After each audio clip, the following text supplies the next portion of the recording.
తిరుమల అన్నమయ్య భవన్లో TTD board chairman BR Naidu అధ్యక్షతన ధర్మకర్తల మండలి సమావేశం జరిగింది. దేవాలయాల అభివృద్ధి, నూతన నిర్మాణాలు, విద్యా సంస్థల్లో మౌలిక వసతులు కల్పనకు అదనపు నిధులు కేటాయిస్తూ పలు తీర్మానాలు చేశారు. త్వరలో అక్షర గోవిందం కార్యక్రమాన్ని ప్రారంభించనున్నట్లు చైర్మన్ తెలిపారు. అలిపిరి వద్ద శాశ్వత యాగశాల నిర్మాణంతో పాటు సర్వదర్శన క్యూ లైన్లతో భక్తులను మెరుగైన సౌకర్యాలు కల్పిస్తామని చెప్పారు. తిరుమల రోడ్లు, సర్కిళ్లకు ఆధ్యాత్మిక పురాణ ప్రాశస్త్యం ఉన్న పేర్లు పెట్టేందుకు ఆమోదం తెలిపినట్లు వెల్లడించారు. పద్మశ్రీ గ్రహీత డాక్టర్ శోభారాజును టీటీడీ ఆస్థాన విద్వాంసురాలిగా నియమించాలని నిర్ణయించారు. అమరావతి వెంకటపాలెంలోని శ్రీ వెంకటేశ్వర స్వామి ఆలయ అభివృద్ధికి 36.95 కోట్లు కేటాయించినట్లు బిఆర్ నాయుడు వెల్లడించారు.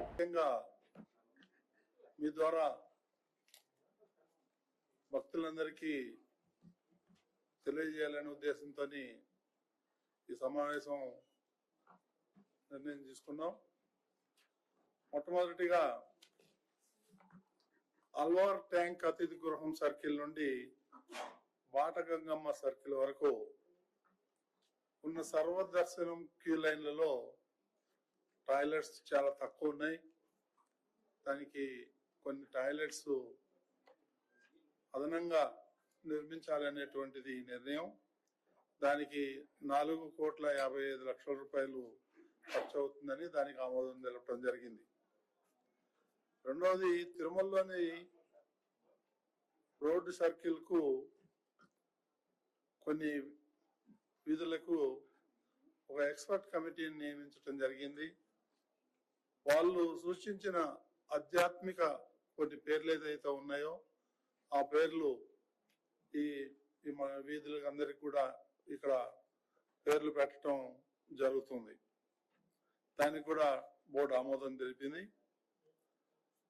టిటిడి బోర్డు విద్యా కమిటీ ఇచ్చిన నివేదిక మేరకు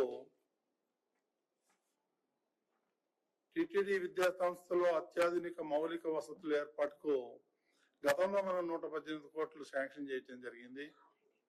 ఈ ఎక్స్పర్ట్ కమిటీ 118 కోట్లు సరిపోవటం లేదు. దానికి ఇంకా 43.4 కోట్లు కావాలని అన్నారు. అది కూడా శాంక్షన్ చేయటం జరిగింది. తిరుమలలో రోజు రోజు పెరుగుతున్న నీటి అవసరాల దృష్ట్యా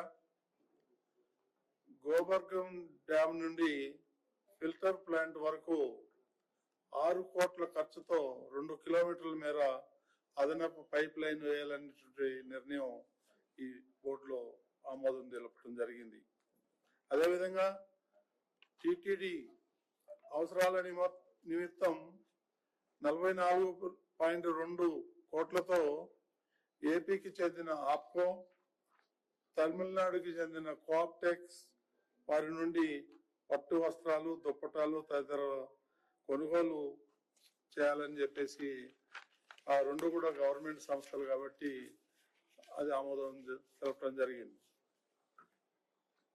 అల్లూరు సీతారామరాజు జిల్లా పాడేరు మండలంలోని వర్ధనపల్లి గ్రామంలో శివాలయం నిర్మాణానికి 55 లక్షలు ఆర్థిక సాయం చేసేందుకు అంగీకారం తెలపడం జరిగింది. నూతనంగా ధర్మాన్ని మరింత వ్యాప్తి చేసేందుకు తలపెట్టిన అక్షర గోవిందం కార్యక్రమంలో పాల్గొంటున్నటువంటి చిన్నపిల్లలకి ఇస్తున్నటువంటి కిట్లు ఏదైతే ఉందో అవన్నీ కూడా ఉచితంగా ఇవ్వాలనేటువంటి నిర్ణయం తీసుకోవటం జరిగింది. తమిళనాడు రాష్ట్రం కోయంబత్తూరు జిల్లాలో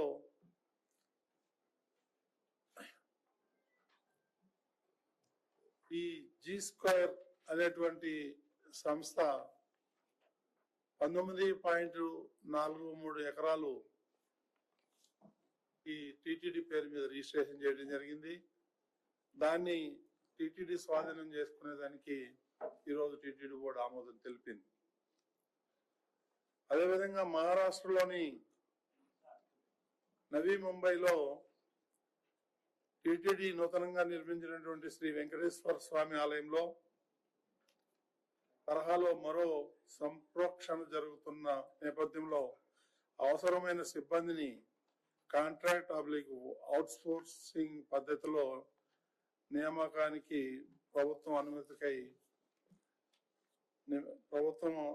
అనుమతికై వివరించాలని చెప్పి ఈ బోర్డు నిర్ణయం తీసుకోవడం జరిగింది. అదేవిధంగా నవీ ముంబైలో తిరుమల తిరుపతి దేవస్థానం నిర్మిస్తున్నటువంటి శ్రీవారి ఆలయం పక్కనే శ్రీ పద్మావతి అమ్మవారి ఆలయం నిర్మాణానికి అయ్యే పూర్తి ఖర్చులను భరించేందుకు ఇప్పుడున్న ప్రస్తుతం టిటిడి బోర్డు సభ్యులైనటువంటి శ్రీ సౌరభ్ బోరా ముందుకు వచ్చారు. వాళ్ళందరూ ఆయన మొత్తం ఖర్చులన్నీ కూడా ఆయనే పెట్టుకొని ఈ టెంపుల్ నిర్మాణం చేయాలని చెప్పేసి ఆయన ముందుకు వచ్చారు.